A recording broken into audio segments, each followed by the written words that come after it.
Nous vivons dans un monde oyo mutu aza na problème na yo. Yo moko kolonzoto oyebi te ke oza na problème na mutu. Mais mutu wana ayebisi batu nyonso ke yo na oza na problème. Mais yo moko kolonzoto oyebi te oza na problème na mutu wana. Tozo vivre na mukili moko mutu déjà salela o déjà ba montage. A ça créer là déjà a créer là déjà a tellement a ça la garder déjà ba garde fou. Aza de mayele na yo mais yo zo yeba te. To vivre na batu oyo to kanisi okwa ke to zana bango tozo vivre na bango mais bango ba vivre na bisote puis batu ya libanda baby ke yo na ye bozaka isute yo na ye bozala ba problème yo kutu mukolo ko meka kaka ya ko telema ko loba tozo vivre na monde oyo ozala problème na mutu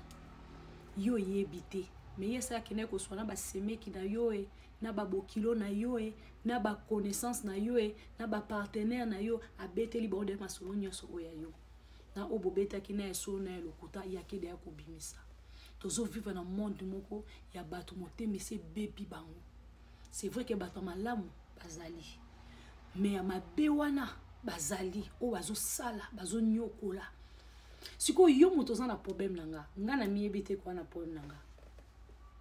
nani siko azo travailler na perte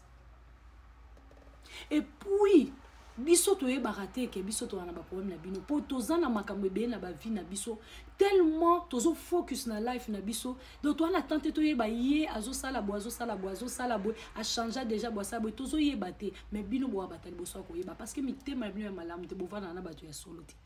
Et puis tant to comprendre que yo déjà au sala de au garder de ba garde fou na yo oza de na coin na yo o telema boy o zela o sotelenga tant no muno ndengwana na mayele na ozanu musika et puis na ba limite